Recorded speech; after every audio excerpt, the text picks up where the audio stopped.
Everyone, this is Tim Parker, the Global Marketing Director for Imagine, Rick Ricart, owner of Imagine Tours and Travel.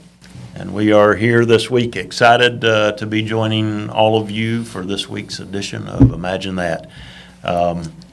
We had a great conversation last week. It was good to get started again. It had been, I guess, most of the summer that we'd kind of taken a break, so got to talk about Israel last week, and this week we get to talk about something that's another thing that's very dear to our hearts. What? River cruises. We love river cruises. Yeah, so we're pretty excited about that. I know you've listened to us probably talk about it before in the past, but we're going to enlighten you again on some of the great things that we look forward to on the river cruises. Yes, without a shadow of a doubt. I will tell you, it's probably one of the best products that we've started offering the last couple of years.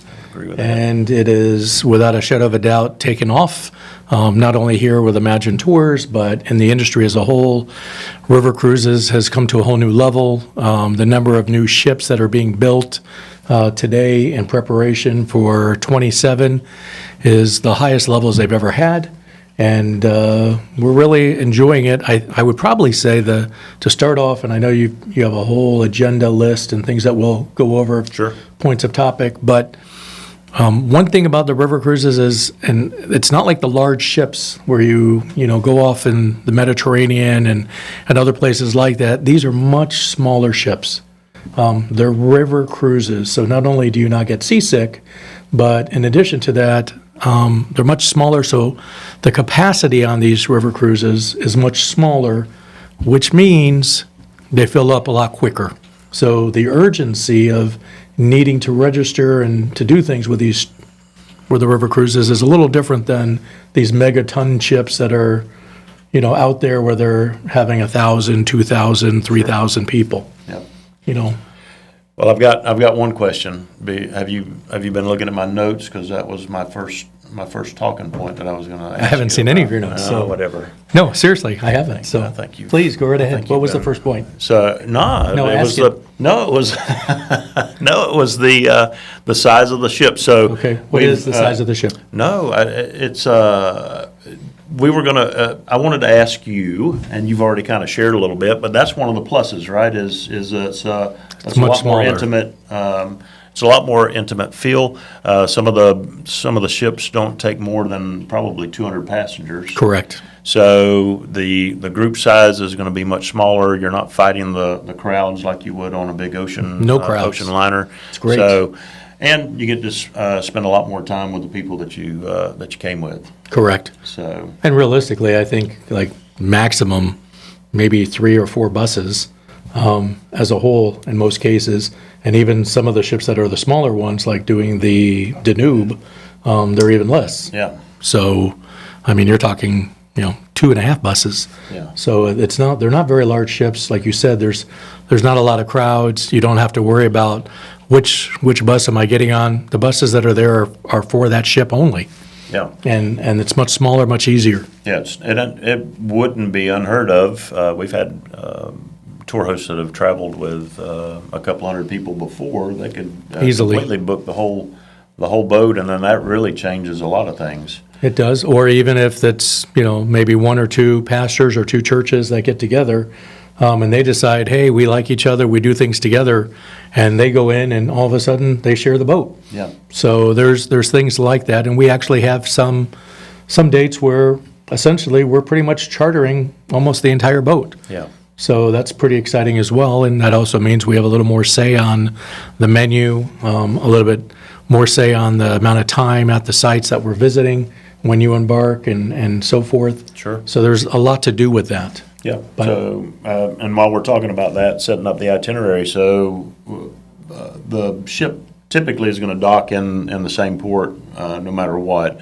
But your options for changing that itinerary whenever we stop in those ports is a big deal. It's a very big deal. And a lot of those ports today, they're getting busier and busier with the amount of new ships that are happening. So just to go over, I mean, like you said, the ports are going to be the same ports, whether it may be 100 yards in one direction or 200 yards in another direction.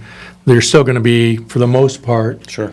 going in and out of the same ports. But like you said, the actual sightseeing of what you do when you disembark at that port is where we have a lot of say. Yeah. And you can actually, if you're the group organizer, pastor, putting it together, saying, for our group, we'd like to be able to do X, and that's where you get to visit instead. So it's not dictated to you. Yeah, just use a past, this last trip that we were on, an itinerary, the two different groups that we had traveling on that ship whenever we ported. One group ended up going to Worms. Correct. And the other group went to Mainz. Yep. So you can kind of customize those excursions that you do. What do excursions look like normally in a port? So you arrive in the morning, let's just say you arrive in the morning or that evening before, you get up that next morning and you would go out. Right, you have breakfast. Usually breakfast is around 7 o'clock. Usually you're disembarking anywhere between 8 and 9 a.m., depending on how full your itinerary is that day. You go into the city that you've just arrived at, whether it's the night before or that morning, do sightseeing for relatively 3 or 4 hours, in some cases even 4.5 hours. Yeah. Then you return back to the ship and you have lunch. Lunch is wonderful. They're waiting for you. You have lunch for an hour and a half, maximum 2 hours total. Sure. And then all of a sudden you go back to your cabin, grab your incidentals, your water, so forth, and you start your afternoon sightseeing, usually about 2 o'clock, 1:30, 2. Sure. And then in most cases, you return back to the ship relatively about 6 o'clock. Sometimes you may have free time as well. And if you're actually staying the night there, like we actually experienced on one of the last sailings, you can actually still come back to the ship, which is nice, or just stay in town and do dinner on your own, which we did. Quite a few of us did. We actually got to explore the city and enjoy it ourselves. Yeah. And that happened on more accounts. Sure. And because on one of the sailings that we did as well, I think we were Antwerp. Yep. We were able to, the captain was wonderful and said, you guys pretty much have the whole ship, so would you guys like to spend a few extra hours? And we were having such a great time, so we were supposed to, I believe, disembark around 7 that night. Of course, we would have been back on the ship and having dinner, but we didn't have to return back to the ship until 9 p.m., and then we were able to get on. So those that wanted to have a little free time in town were able to do so. Those that wanted to return to the ship were able to do so. It just made for a lot of flexibility. Sure. And speaking of that flexibility, they go out on that morning, the morning tour. They come back for lunch. If they decide that, hey, I don't want to go on that second one, is that okay? They can, and all they have to do is talk to basically their cruise manager, tour guide, just to see when the afternoon of, if they decide they want to, where they need to be to meet up with the group. So they could do lunch on their own, actually in town, or they could just explore on their own and just say, when do I need to be back at the ship that day before it sails, so that they're back on time. Yeah. Because most of the sailings are done usually in the evenings, with the exception of the Douro River, where the sailings are actually done during the day. So it's depending on the river that you choose, also influences when you sail. Sure. You talked a little bit about it right up front, but you talked about some people are a little bit worried about being out on the ocean, the rough waters. What does that look like? We get a lot of that. For those that are a little more concerned about getting seasick, or they get nauseous and they don't want to be on a big ship or in open waters, things like that. Realistically, I mean, what's nice about the river cruises is, I'm sorry, everybody, they're putting up a picture and it's funny. The nice thing is with the river cruises, you don't even know when the boat's moving at times, and you really get to enjoy yourself. Yeah. And I know many times even we'd open up our sliding glass doors for our French balcony and had to check and see, is the boat moving or are we stationary? Yeah. And literally we were moving, but you couldn't even tell we were moving. Yeah, most times I never knew whether we were sailing or whether we were docked. Yeah. Which was great. I don't have a whole lot of trouble with that, but my wife Joni sometimes can become seasick, and zero problems with that. And we've had friends that have traveled with us as well who have to take Dramamine or Bovamine, or they take the patch, or they do the wristband and things like that. By the second day, they didn't have to have anything whatsoever.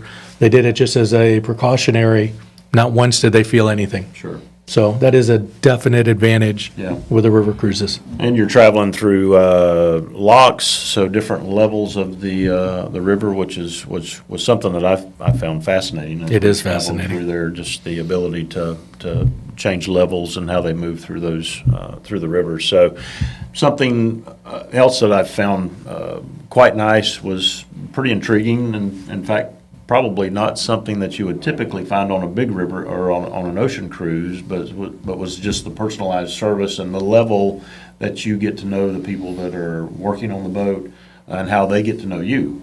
Right. I mean, we had several times that we didn't have to, we sat down at dinner and didn't even really have to ask what we wanted to drink. They were already bringing it to us because Correct. they'd already kind of memorized what we liked, and they were bringing that out. And we'll get into this a little bit later about food, but even the foods that you liked and how much of the food that you liked and wanted to have brought to the table. But we've had a couple of people that traveled that had some allergies, some food allergies. Correct. And even the ship, the kitchen, and the wait staff, all of that already had realized what they were needing, and were already being proactive, usually at lunch, with giving them a menu for what the evening dinner was going to be, so that they could go and pick and have that already picked out before they even got there. Knowing their dietary needs. Yeah. And even prepared special breads just for them that were literally, I mean, incredible that they came and had fresh breads Yeah. made for them just based on their dietary needs. Yeah. So they did a lot of that. And I think really what you touched on is just a river cruise, when we are actually doing it with our teams there, with Gordon Cruises, who does a fantastic job, to be very honest, they take a special interest in the group. So, you know, we've had a bunch of travelers who have traveled on other river cruise ships as well, different companies, and the only way to really know is to ask them, what was your feedback? And their feedback was the service that we had provided was top-notch. I mean, personalized, the fact that they took a care, they knew exactly who you were. Even if you were running behind or you were delayed, they knew you by name, they knew exactly your needs, and they even would, you know, reach out to you, do whatever they needed to do. That's one of the things that we also do with the groups that are like that is we use the WhatsApp, and we make sure that everybody's in communication so that if something changes or you need to reach somebody or whatever the case is, we can communicate with you directly. But the attention to service has just been incredible. Yeah. And that WhatsApp app is something that we use for all of our tours, and as far as being a great way, you know, probably most people know about that service or the app that you can download. But yeah, that's a great way to be able to communicate. You don't have to have phone service over there as long as you're attached to Wi-Fi. Correct. You're able to communicate back and forth. Agreed. So so you and I have traveled through Europe quite a bit, and we have been through bus tours. We've done all of that. We've been on tours where we've had to change hotels every night. This one is great because you only have to Pack and unpack once. you Yep. know, for a 7-night cruise. Now, if you do a pre-trip and you arrive a day or two early, stay on land and so forth, but Once you're as on a the whole, boat, it's yeah. very relaxing. Yeah. Nothing is more wonderful than being able to pack and unpack once and also to be able to take a nap. Yeah. Those are always good. So, So as you travel through, so we've done at least you and I together have done the southern Rhine River. We've done the northern part of the Rhine River. Correct. And as you travel through, so you're traveling through multiple countries. Correct. As you travel. So you're dealing with, and the restaurant on board the ship will often highlight local cuisine and stuff like that. So as you're moving through, you'll get a taste of what's big in that area. The local So that's cuisine. that's a great thing. Of course, the views as you're traveling. it's incredible. Yeah. And I can even speak to that besides the Rhine River or the Danube River, the Elbe River. I mean, there's so many that we do, but when we did the Douro River, which was really Portugal and Spain, I mean, the beauty was really second to none. You just saw so many wineries and mountains and sailing during the day. Now, there's no commercial ships on that river. So it's completely different in the sense of being on a Rhine River, which is a much larger, wider river. In that sense, where you see a lot of the barges going back and forth, even when we went through a few locks. Yeah. There was a few barges that might have been right next to us, literally to our ship, going through the lock together, and that was quite an experience. Yeah. And the people they're so friendly. I mean, it's amazing. But, definitely each river is going to have its own, which really makes it nice. And like you said, I mean, depending on which river you're choosing and the cities and so forth, I mean, some of the highlights where you're actually seeing 3 or 4 countries on one trip in a week's time is pretty incredible. Yeah. And still feeling like you're not being rushed. You're having ample time in each one of the cities, Right. being sightseeing and still some leisure time. I think the biggest complaint that we've ever received on a lot of our other normal trips that we do, of course, the Holy Land, the pilgrimage, the Footsteps of Paul, the 7 churches of Revelation, early church history, heritage tours, Reformation tours. They're all wonderful trips, but you're running. We joke even in Israel, you're going to run where Jesus walked, and we really want you to see everything, and we don't want you to miss out, and there's so much to see. But on the river cruises, you have a little bit of leisure time. And people really love their leisure time. Even if it's just, we're in this wonderful city, can we at least have an hour and a half or 2 hours to explore it after you've gotten acclimated by your tour manager, tour guide? That's probably one of the highlights of what we love to hear. And we don't get that with the other destinations as much. Sure. So, Yeah, and I can speak to that from my side, and I'm sure, with Joni, whenever I first had initially asked her about going on the first river cruise that we did. She was, of course, a little hesitant. She'd been on several trips with us and knew how fast and how hard we ran on our tours because, as Rick said, we like for you to be able to see everything. She went on this one, and as soon as we got on the flight home, she told me, she said, anytime that I get a chance, I would like to go. So she was definitely going to say yes every time. and I will speak on behalf of my wife, Amy.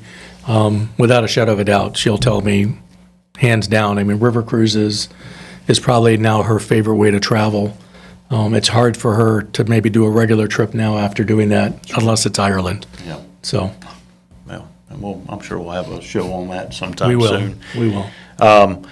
So we've talked about the itinerary. We've got docking. You're off during the day in the morning, back for lunch, off for another tour if you'd like excursion if you'd like to do that. Evening time dinner. What about the evening time after dinner? Some of our best time. I mean, depending on who you're traveling with, and a lot of the trips are really about fellowship and community. So that's really your time, not only around your meals, where you get to sit together, but the other part of really being able to afterwards sit in the lounge. You'll find that people are playing cards or checkers or chess and things like that. Some people may enjoy a glass of wine. It's a piano bar. Sometimes they have somebody even doing karaoke, things like that. There's dancing if you'd like it as well. Yeah, I love dancing. You love dancing. Yeah. I knew we were going to get there. So, but as a whole, it's just a great time of just really, letting your guard down, relaxing, enjoying, and for better term, I mean, fellowship. Yeah. And when you talk about people, particularly in churches, the one thing that they always end up saying is, I really had an opportunity to get to know that couple or that person. And Sure.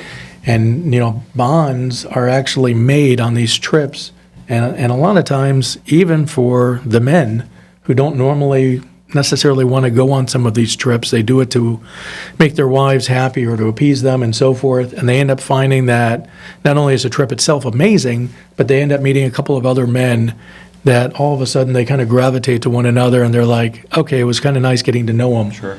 In a different kind of setting, somebody they might have been seen in church or somebody that they know, and they've never really had a chance to get to know them. Yeah. Or they had a misconceived idea in their mind on that individual, which, as humans, we do that all the time.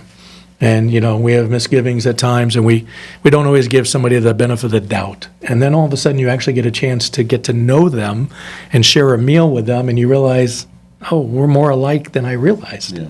And that's part of the fellowship and doing things, and the impact that it has is incredible. Yeah, I think anytime I have a conversation with a pastor who's looking to do this, that's a big talking point, something to for them to consider is the time that they get to spend with the people that are traveling with them, and They love not, that. Yeah, not only that, but the people together, like you said.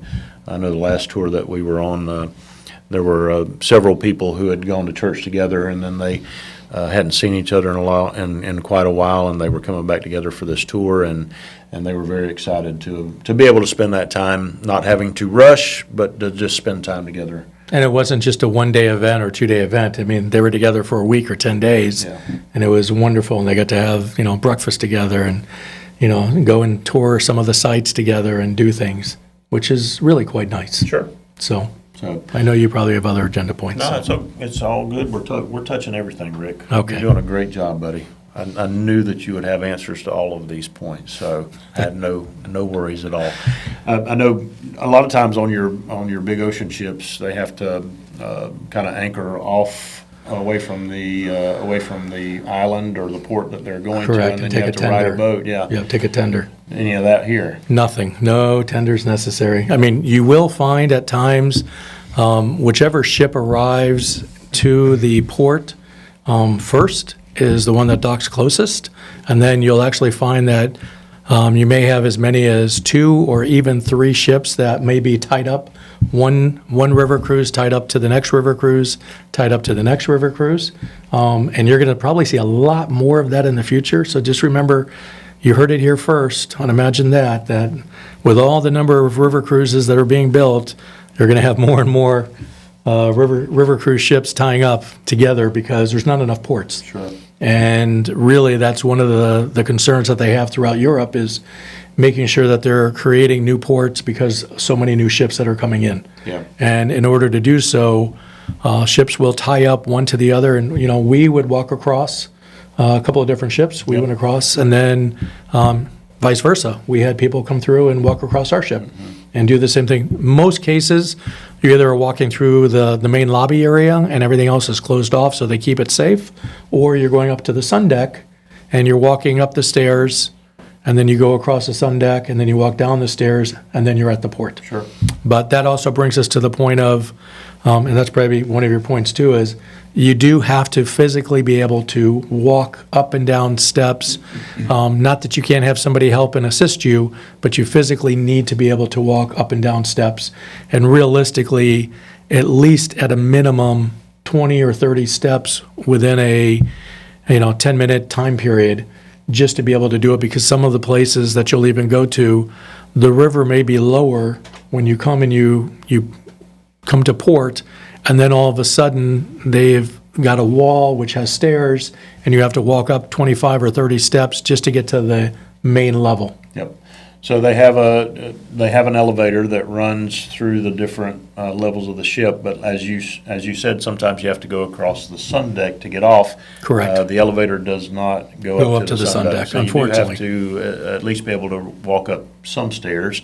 And we had several people who either had canes or different things like that. They were amazing. Yeah, and they still were able to traverse the ship pretty easily. So Some of them did a better job than us. Yeah, I would agree with that, especially after we'd eaten all we'd eaten. So, so we're there, the gourmet dining. Oh, yes. Yeah, Quentin had gone on this cruise with you before I had gone, and whenever he came back, that was something that he couldn't quit talking about, was the food. And we seem to have a problem with doing that as well. Well, in all sincerity, you really need to go on a diet before you go on one of these trips, because at least allow yourself to know that you may gain, even within a week's time, 3 to 5 pounds, because the food is incredible.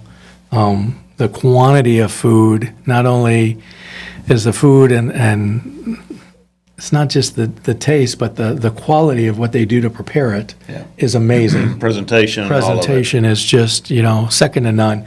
I mean, I'm kind of a foodie. I mean, my wife will tell you, I like my food. You can tell I've worked hard at this body. And in doing so, I like quality food and so forth.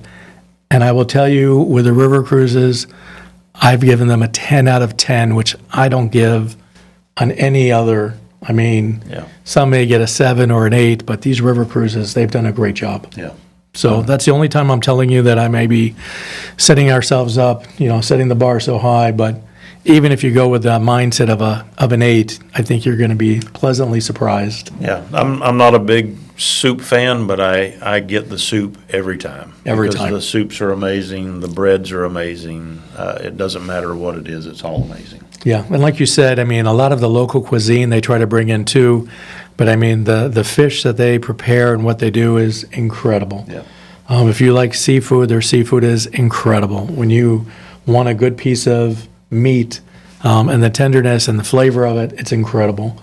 And of course, your chicken and so forth, but any of your dietary needs, you can pick and choose. If you even say, you know what, I really enjoy these appetizers, can we try more than one? You can do so. You remember the experience that we had with the ahi tuna? Oh, yeah. I do remember that. How would you explain that? In fact, I think about it quite often.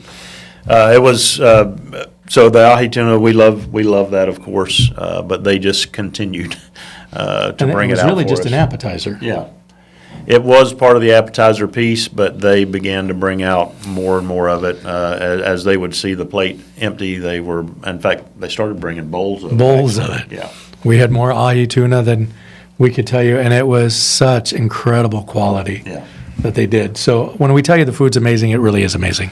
So you can see where I know Rick. I don't know why he erred on the low side, but I put on 10 pounds last time I was Okay. on the boat. So, I try to eat more of the protein and less carbs, but it's hard. So and that was with me dancing 2 or 3 hours every night. So, it's true. but Very true. all inclusive. That's the beauty of the river cruises. Everything's included. I mean, when you're traveling on any of our ships that we're the ones that we're putting together for your trips, to say the least, everything's included with the exception of something that you purchase in the gift shop or if you go and get a massage. Sure. But literally when we tell you on the river cruise itself, unless you're doing a pre or a post trip where you have a couple of days on land, that's the only time where maybe lunch is not included. But as far as the actual time on the river cruise, your meals, your drinks, Tips. your shore excursions, entrance fees, everything. The only time you had to get your card out, basically your ship card to show, is when you get on and off the ship because they want to make sure that they know where you're at. Yeah. Even when you order drinks, a lot of times on the big ships, even if you want an iced tea or you want a soda, you have to give them your key card so they can track what you're doing. They don't track anything. Yeah. It's literally, when we say all-inclusive, it's all-inclusive. Yeah. So no surprises. Yeah, that was great. A lot of fun. I know we're going to wrap up here pretty soon. If you have any questions, feel free to send those through to the chat, and we'll Please see do. if we can get those answered for you. Can What I do we s- have? I'm go sorry. ahead. No, you go ahead. If you haven't experienced a river cruise and you're really wanting to try something new, I highly encourage you. Look at our website, www.ittworld.com. Go to the river cruises. We've got some phenomenal river cruises for 2026. 2025 are all filled up. We're completely done for this year. Yep. 26, we've got some great river cruises starting as early as, I think, April 6th, where we've got a few that are doing the Rhine River, Keukenhof, Keukenhof. which is in Amsterdam, the Netherlands, and doing that. I have to tell you, to go see the tulips, I want to say roughly they probably plant over 7 million bulbs every year just of tulips. Yeah. It's incredible. I didn't even know how beautiful tulips were other than what I saw in the grocery store. To go there and to see them was mind-blowing in the sense of just the beauty. Yeah. But this one that's going April 6th, if you really want to do something a little different, they're doing the Netherlands, they're doing Antwerp, I think Rotterdam. Rotterdam. Yeah. Amsterdam. Amsterdam. It's a great program. Yeah, it is. So it's something to consider. We've got a lot of wonderful programs going in April, going in May, some that are going in the summer and June to, I believe it's the Seine River as well. And we've got some groups that are going there. If you're individual watching this, you want to jump on one of our trips, you're welcome to do so. And then, of course, it really starts to pick up again come August, September, and through the first week or so of October. And then the highlights are the Christmas market. Sure. So we have so many different rivers to choose from, so many different sailings. But the best way to see it is just go online, check them out, or either reach out to us. The best way to reach us is You can contact us at info@ittworld.com. If you are a pastor that's interested in trying to set up one of these tours, then you can reach us at sales@ittworld.com. Of course, you're always welcome to give us a call at 863-709-9208. We would love to catch up with you and chat through any questions that you have about either joining a tour or setting up a tour. And if you don't feel that maybe you can get a large group, but you'd like to piggyback and maybe join one of our already existing groups that we have, we still have space in April and May from groups that if you want to do that, whether it's the Rhine River or even in June for the Seine River. I believe we have a few spots left for the Danube River as well. And then we just added one for October of next year, which is the Rhone River, going throughout France as well. Sure. And then, of course, we've got the Christmas market Yeah. as well. So we've got a lot of opportunities for you to join us, Yep. whether you're a pastor putting a trip together or not. But the more that you delay on planning of your trip, you're going to find that you're more limited as to the number of cabins. Sure. So if you're looking, please contact us sooner rather than later. Yep, that would be wise to go ahead and reach out to us, even if you're thinking about 2027, as we're beginning to receive dates for 2027 cruise season. Yes, So- we're excited about that as well. Never too early to start talking about your tours, whatever that might look like. So, haven't seen any questions pop through. We've had a chance to talk about a lot of good stuff. Yes, thank you for listening in. Yep. So, thanks for tuning in to Imagine That again this week. We always love catching up with y'all. We love the questions when y'all send them. So, put those questions together, get them into us. You can either call us again or email those in, or you can post those in the chat, and we'll try to take a look at those and get those answered for you. So, until next week's Imagine That, we'll say goodbye and see you soon. Thank you for listening. God bless.